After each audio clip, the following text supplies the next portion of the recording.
Anyway, we then cut to Julius, who comes into a room and asks Ceridwen what is going on, telling her that he has been unconscious for 4 days with no sign of waking up.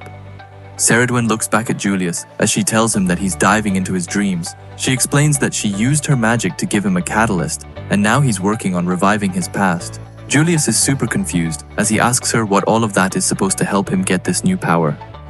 Ceridwen then takes her tongue around her lips as she says that she isn't quite sure it will work, as, after all, the sword is under Finn's jurisdiction.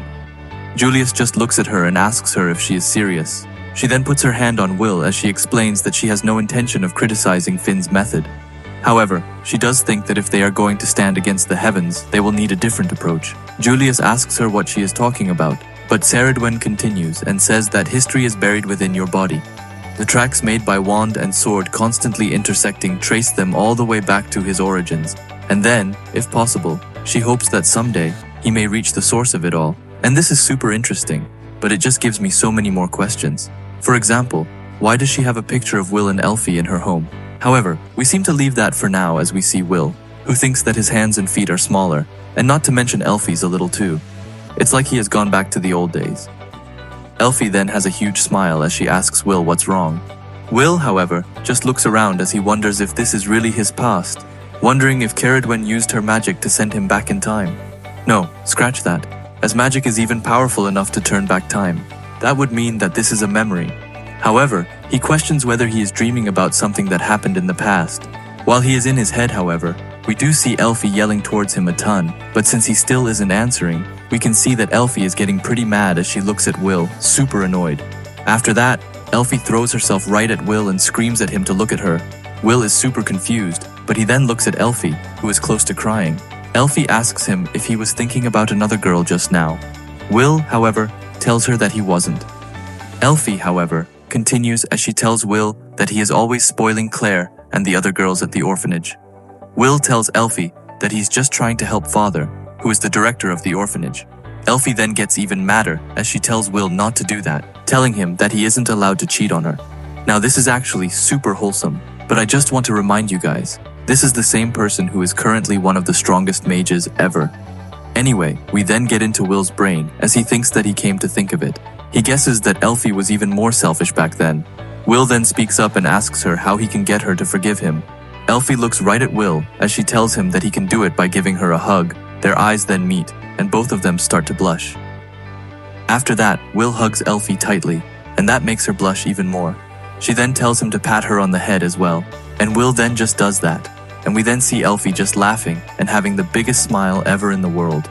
We then head into Will's head as he explains that it's all so familiar. He remembers he used to do this to get her out of her bad moods.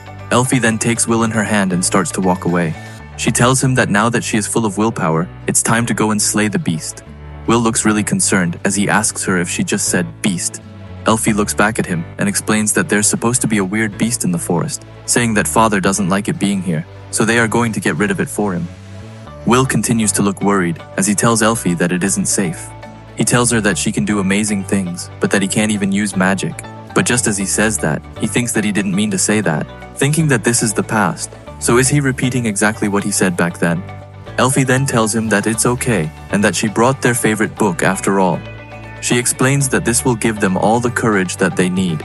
She looks right at Will and tells him that everything's going to be fine, as Elfie will be here to protect him. Will looks at her as he thinks that it's right. The old him was a coward who was afraid of everything. Elfie was always protecting him. This made Will wonder when it was that Elfie started depending on him. Will then takes her hand, and the two of them start to run through the woods. However, we then see this insane beast-looking creature spotting them. We then head back to the two of them, and Elfie says that there's a war in a place called Regarden, and some scary people and monsters escaped and came here. Will asks her if that's true, and Elfie tells him that it is, telling him that the beast in the forest came from Regarden too, and now it's making trouble. Will then thinks that it's all coming back to him. 10 years ago, he and Elfie went into the forest behind the orphanage. Will then speaks up and asks Elfie if she can handle it. She just has a huge smile as she tells Will that she, of course, can. Will knows that he for sure remembers this conversation, but everything after that is a blur, so he wonders what exactly happened. Just then, as they are happily walking and holding hands, we see the creature coming from behind them. He attacks them with no hesitation and makes both of them fly away. They both hit the ground pretty heavily, but as they get back up, they look at it and think that it's a crystal monster.